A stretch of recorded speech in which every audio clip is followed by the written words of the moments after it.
Shalom, when it started off swords by giving all praise to Yahweh, Ba'Shem Yahushua, Ba'Shem Kudash. Double honors to the apostles of great millstone, and honors you brothers doing the work of the Most High in truth and in sincerity. Yahweh's real name, of whom the world ignorantly calls God, Jehovah Yahweh. His real name is Yahweh. The Son's true name is Yahweh Shai. And when we pray Yahweh, Ba'Shem Yahushua, burning it in, and then Sham, meaning names Yahweh in the name of Yahweh Shai. This one's called Stop the Cat. Esau, just stop the cat, man. Right? This is Esau playing his game. I'm speaking as man. Esau playing his game to try and control the narrative and stuff like that. It makes me feel like this man seeing, like I said, speaking as a man, it's made me feel like this man seeing the chariots, and he, he's trying to get a cover story together. Right, we know that this is the end times. So why is Esau now coming out? Coming out and saying this stuff, right? Which you're getting a lot of pushback. Then you're also getting people that are like, "See, we told you." Then you're also getting other people that are, saying, you see, the government's at it again with the lies, right? So Esau's got this whole place full of confusion, right? That's the top, right? That's the first thing, right? Esau's just sown confusion. Up in the people, because to a point where one has to ask, one has to wonder, is he doing that so that when the chariots do start, really visiting the world, right, making themselves clear that people are just going to be like, it's CGI, it's the government again, trying to lie to us and stuff like that. Right, Project Blue, then everyone's going to be a conspiracy theorist, right? They're going to be like, that's Project Blue Beam, those aren't real. And stuff like that. So it's very interesting. But this is U.S. government is in possession of UFOs and non-human bodies. Ex-intelligence official tells Congress, right? And Job 13:4, right? But you are forgers of lies. You are all physicians of no value, right? Psalms 58:3. The wicked are estranged from the womb. They go astray as soon as they be born, speaking lies. Right, so this man is a liar, right? When Yahushua was speaking to them wicked Israelites, right, and he was likening them to Esau, what did Yahushua say? John 8:44 says, basically Esau, he was the father of lies, right, and abode not in the truth. So this is another example of that. Right now, this is I'm also talking about Revelation 12, and I'm also just talking about philosophies as a whole. But part of Esau's philosophy system and the things that he's pushed out is, aliens are little green men, right, and stuff like that. He's done everything to suppress this idea, right, that there's any other life, other than that what you see on Earth. Right now, you got the chariots of Israel. Right, in the chariots of Israel, I'm going to show a few images, right? But the chariots of Israel were well known, right? The children of Israel knew about it, but now you go speak to a Jake, you talk to them about the chariots, they're going to look at you like you got 10 heads, and that was part of controlling the agenda, right? Because when people are seeing this, right, they're thinking little green men, right? But that's part of the lie, that's part of the witchcraft, right? This is Revelation 12:9. The great dragon was cast out, that old serpent called the devil and Satan, which deceiveth the whole world. He was cast into the earth, and his angels were cast out with him, right? So I'm just going to deal with a bit when it says deceive, right? And that's it. Esau has gone around and he's deceived everyone. When you go into this word deceive, right, from the Greek G4:105, right, to go astray, deceive, seduce, wander, be out of the way, right, to cause to stray, right? And from the fact that you have Jake, where if you tell them, look, man, those things called so-called UFOs, those are actually, the chariots of our power, right? The chariots of Israel, right? The angels roam in them, and Yahushua will come back in one, right? Whom the world calls Jesus Christ. He'll come back in one of them. They're going to look at you like you're crazy, right? Because of the witchcraft that he has basically set upon the whole world, right?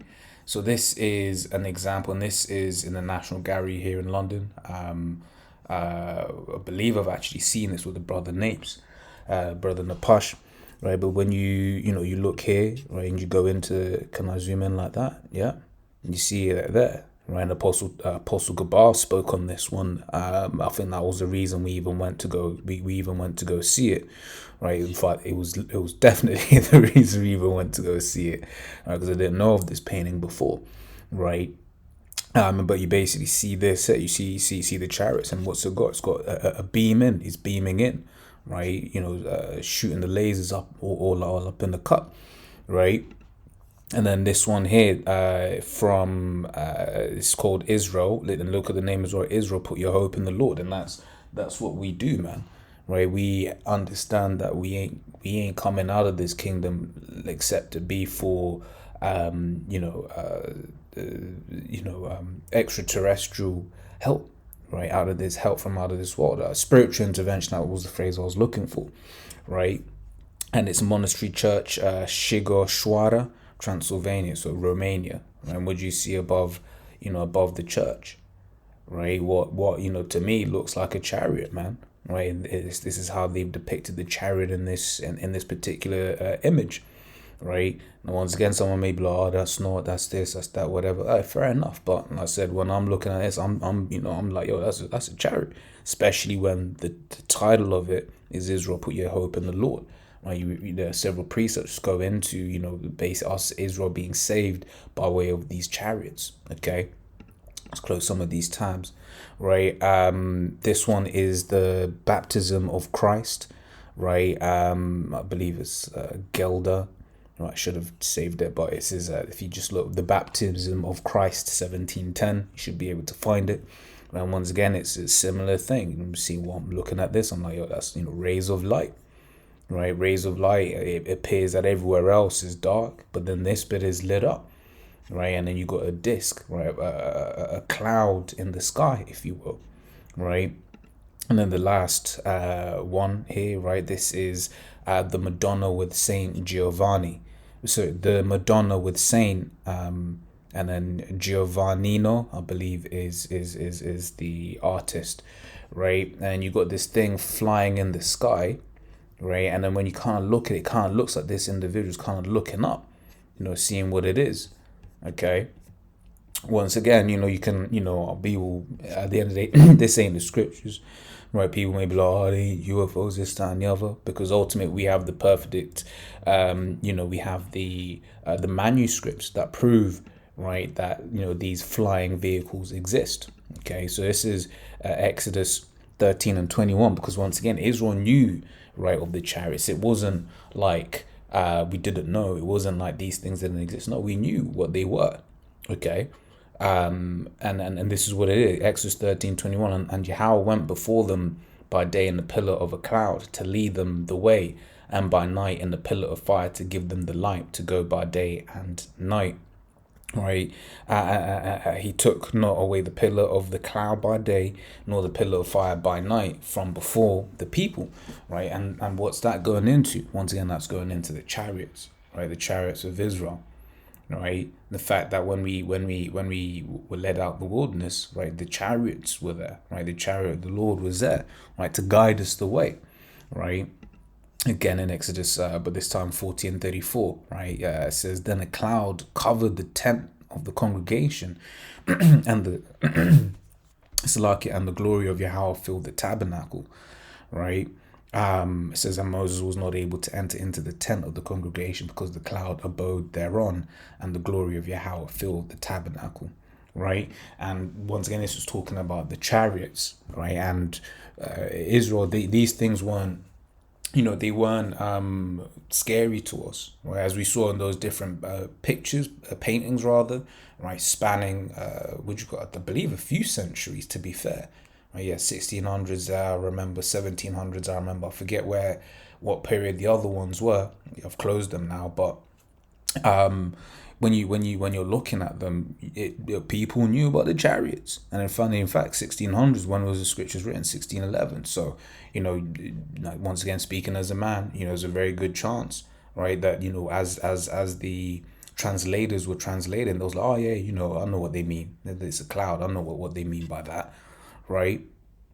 But the understanding of the Lord is going to start filling this earth again, right? In fact, so that's lucky. Let me rephrase it. The understanding of the Lord has filled this earth, right, has started to fill this earth, and then we're gonna get to a point, right, where deceit shall be quenched, right, and this is part of the deceit, right. So it says, slow, just getting a lot of vibrations and that. Okay, nothing important. So it says, yes, we read that one, right? And then last one of Israel knowing about the chariots. This is second Kings 2:11, right? It says, and shall come to pass as they still went on and talked that, and it came to pass, like as they still went on and talked, that behold, there appeared a chariot of fire and horses of fire, and parted them both asunder. And Elijah was like, and Elijah went up by a whirlwind into heaven. So what's that? Right, that is a chariot that basically what Esau calls a tractor beam. I use a tractor beam to beam up Elijah, right? And that's just it, right? The ancients knew, right, of the chariots, right? Now, what are we waiting for? Right, we're waiting for the Lord to come back in them chariots, right? Because we understand, right? In fact, let me grab this real quick. We understand that these chariots will be, will be back, and Yahweh Shai is coming back in them chariots. Isaiah 66:15.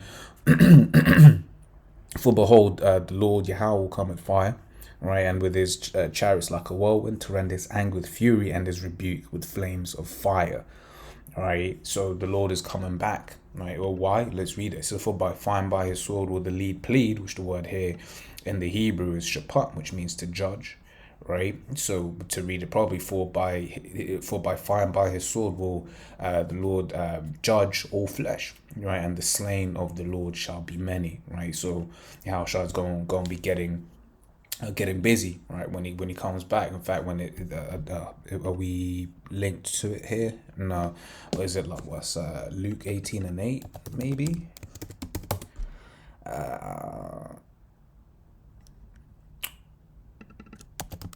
It's like it's completely off. Luke 12:49. I'm come to send fire on earth, and what will I for be already kindled? Right, when you look into this here, the word will I, G2 309, right, it says to will, have in mind, intend, right? So Yahweh intends that this fire is already burning when he comes back in those chariots, right, to judge this world. It's Isaiah 19:1. It says the burden of Egypt, right, which modern day Egypt is America, right? That's what Revelation 11:8. It says, behold, the Lord rideth upon a swift cloud, and shall come into Egypt, and the idols of Egypt shall be moved at his presence, and the heart of Egypt shall melt in the midst of it. Right, because when Yahushua comes to do this destruction, there ain't gonna be no questions about, oh, is it Project Bluebeam? Oh, is the government lying? Oh, is it CGI? Look, we gonna know. Right, everyone gonna know. Okay. It's a luck, yeah. So yeah, everyone go no, man. Right, and once again, we can't wait for that, because there's a lot of wickedness, a lot of Jake is oppressed, man. Jake is oppressed, and you know what? I was thinking about it the other day, man. Right, of like you might see Eve with like her children, right, and Eve is just being typical Eve, right? She's just being a demonic ass bitch, right? And you'll see the Jakes, but the little kids there, the little children, they'll still be happy and smiling and joking around, what have you, because they're children, they don't know any better, right? But guess what? They're in a fucked up position, right? Their mother is oppressing them, right? Especially if it's a little Jake boy, right? We've read the curses, right? Their single mama is oppressing their ass, right? But as a child, they just happy-go-lucky. They feel that something ain't right, but they just happy-go-lucky, right? And that's just like Israel, right? Israel, the majority of our people are just happy-go-lucky in this world. They've just accepted the position that they're in, right? But we as a nation are oppressed. We through, okay? And we can't wait. Those of us that the Lord has had mercy on to wake up, we can't wait for this error to be corrected. Right, because it is an error in the earth, right? Isaiah 60:8 says, who are these that fly as a cloud, right, as the doves to their windows, right? So this is at this moment Isaiah had just looked up and saw the chariots of Israel, right? So once again, it's like the ancient prophets knew of the chariots. In fact, there's an account in the Maccabees where the Lord, no, so the ancient prophets knew of the chariots. I believe that's what I said. But yeah, there's even an account in the Maccabees where you had, horsemen in the sky for like 40 days. Right, and that's another thing as well. Esau's got all of these plans to, oh, I'm gonna get this project done by this date and by that date, right? But what he doesn't understand is he's not in control of the times.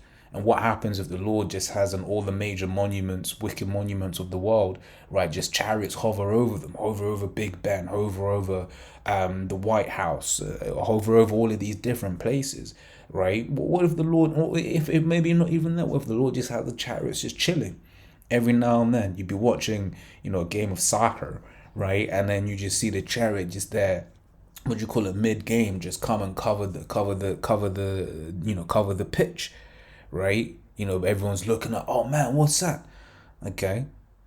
And that's gonna, I almost speak for myself. I can't wait for the Lord to start, visiting this world with them chariots more and more, right? To a point where, people can't say, oh, it's this, oh, it's that.